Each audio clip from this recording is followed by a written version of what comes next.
নমস্কার, খবরের ঘন্টার পক্ষ থেকে সকলকে জানাই শুভেচ্ছা। আপনাদের সাথে রয়েছে আমি সোমা। চলুন দেখে নিই আজকের বিশেষ।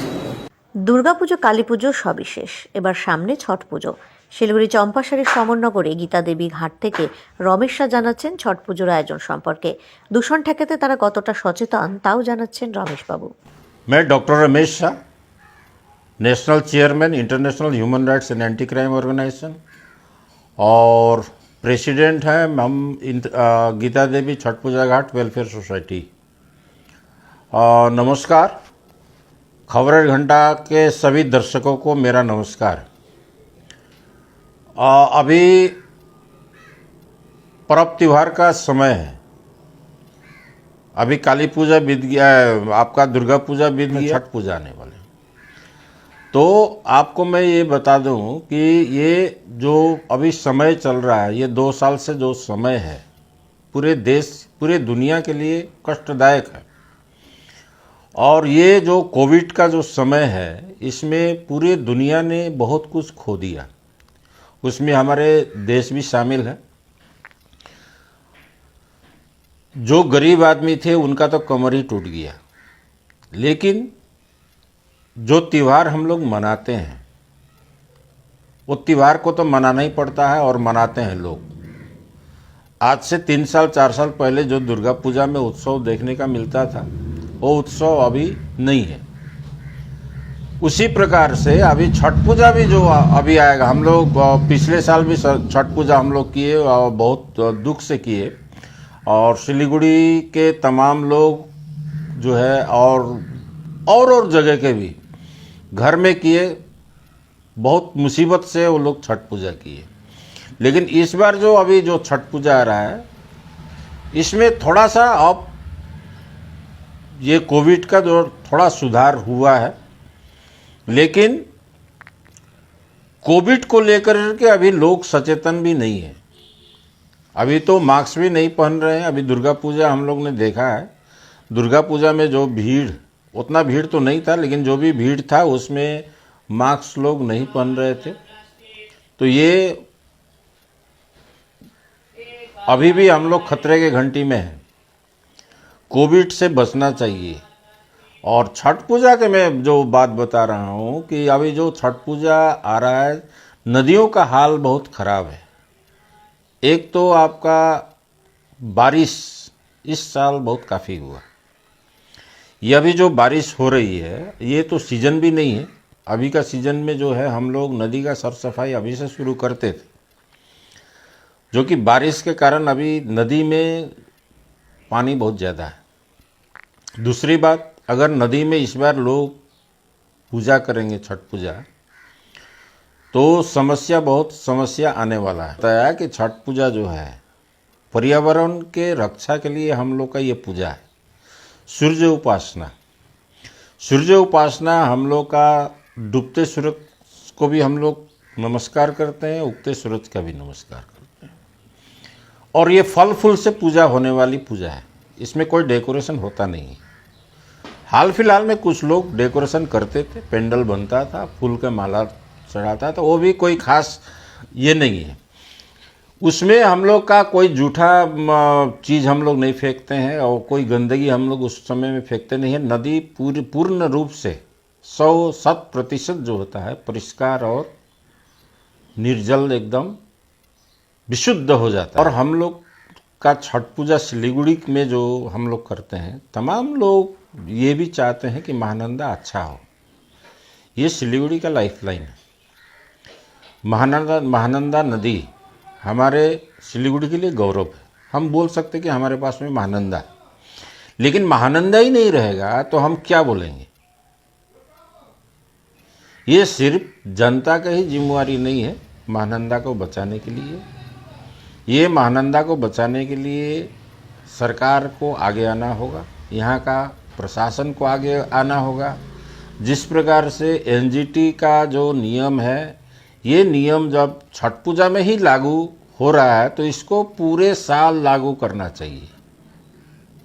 अभी हम लोग ने दुर्गा पूजा देखा, दुर्गा विसर्जन देखा। दुर्गा विसर्जन में विभिन्न प्रकार का जो केमिकल आता है उसको नदी में भसान कर दिया गया। सर ये बात है जो छठ पूजा के लिए अभी भी शोचनीय है और हम लोग भी चिंतित रहते हैं, हर एक साल चिंतित रहते हैं। हम लोग भी नहीं चाहते हैं कि महानंदा बीच नदी में कोई नदी को काट करके उसको घाट बना ले, वहाँ पर कोई बड़ा बड़ा ब्रिज बना करके डेकोरेशन करे, हम लोग का नहीं है। लेकिन ये है कि पूजा हम लोग किनार में ही करेंगे, नदी को काटना नहीं है, नदी को बीच में भी नहीं बनाना है, बीच में पेंडल भी नहीं बनाना है। लेकिन साइड में अगर जे हमारा घाट बनता है तो सरकार जिम्मा ले लेना, घाट वहीं बना दे, वहीं का बाली उठा करके वहीं चला। अगर हम वहाँ पर बाली उठाते हैं नदी में तो सरकार बोलती है कि आपने नदी से बाली क्यों उठाया, जो कि डेली हजारों ट्रक बाली उठ करके जाता है महानंदा से, रॉयल्टी लिया जाता है। आप देखिए मिलन मोड़ में जाकर के देखिए, वहां पर जाने के बाद में महानंदा का जो स्थिति है वहां समझ में आएगा। महानंदा अगर देखना होगा तो महानंदा विलुप्त तो हो गई है। मिलन मोड़ में बड़े बड़े जेसीबी लगा करके माल ढुलाई होता है। ये हमारे जो समरनगर, ये यहाँ पर देखिए आप, मिलिट्री घाट में देखिए, हजारों ट्रक यहाँ से माल उठ करके जाता है। तो जब गाड़ी जीसीबी जब माल उठा सकता है तो हम पूजा करने के लिए दो टुकड़ी बाली नहीं उठा सकते हैं। तो क्या आप लेकिन छठ पूजा खाली पान फूल अगर लेकर के भी खड़ा हो जाएगा तो वो भी पूजा कहलाएगा। नियम एक्चुअली में छठ पूजा का श्रद्धा वही है, ये पर्यावरण का पूजा है। पर्यावरण स्वस्थ रखने का, शुद्ध रखने के लिए हम लोग का ये जो पर्व है, क्योंकि सूर्य उपासना, सूर्य क्या है, सूर्य का के कारण से ये दुनिया टिका हुआ है। हम लोग डूबते सूरज का भी पूजा करते हैं, उगते सूरज का भी पूजा करते हैं। कहाँ करते हैं? नदी। नदी हमारी लाइफ लाइन है। अगर नदी नहीं रहा, जल नहीं रहा तो ये दुनिया ख़त्म हो जाएगी। तो नदी को भी बचाना ज़रूरी है। मैं सरकार को ये भी कह रहा हूँ कि ये सरकार बहुत अच्छा काम कर रही है, अच्छा काम कर रही है। तब इतने जो कंजस्टेड था तभी भी गवर्नमेंट आया, लोगों ने आस्था इस गवर्नमेंट पर जताया, हम लोग ने भी जताया। लेकिन सरकार को ये देखना चाहिए कि जब नदी नहीं रहेगा तो नदी के बारे में एक कम से कम गाइडलाइन सरकार को सोचना चाहिए। मैं महानंदा के सिर्फ बात नहीं कर रहा हूँ, यहाँ पर देखिए महिषमारी नदी है, आपका जोड़ा पानी है, बहुत सारे नदी, फुलेश्वरी नदी है। ये विलुप्त एक नाले के रूप में परिणत हो गया है। जिस समय में, आज से मैं 30 साल 35 साल 40 साल पहले मैं जो नदी देखता था, वो नदी में निर्जल, हमें एकदम साफ पानी देखता था। उस जगह पर सारे जगह घर हो गया। मैं कल गया था आपका ये महिषमारी नदी में, एक आदमी ने नदी में ही घर बना लिया है, बहुत बड़ा घर बनाया है।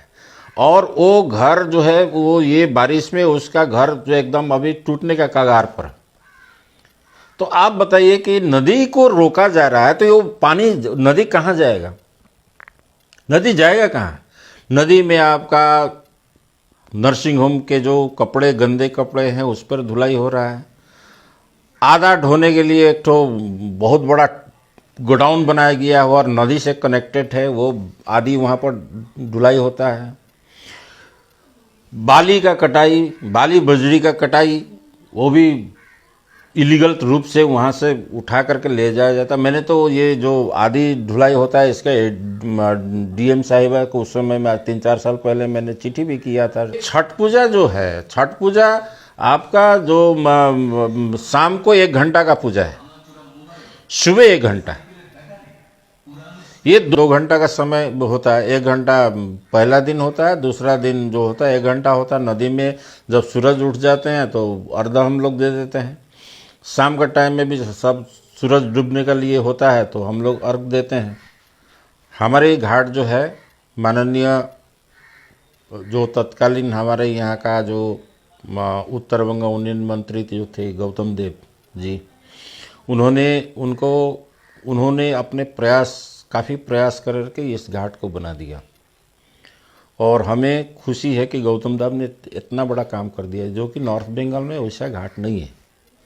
और हम अपने जो माननीय मुख्यमंत्री है उनको भी बहुत बड़ा धन्यवाद देते हैं, बहुत ज़्यादा धन्यवाद देते हैं, इसलिए कि उन्होंने हमारे घाट का उद्घाटन भी किया।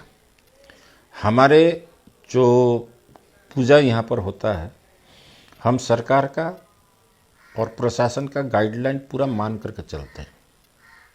ये मैंने अपने जो जितने भी मैंने अभी बात किया, मैंने अपने घाट को लेकर के नहीं किया, जो तमाम सिलीगुड़ी को लेकर के मैंने किया था।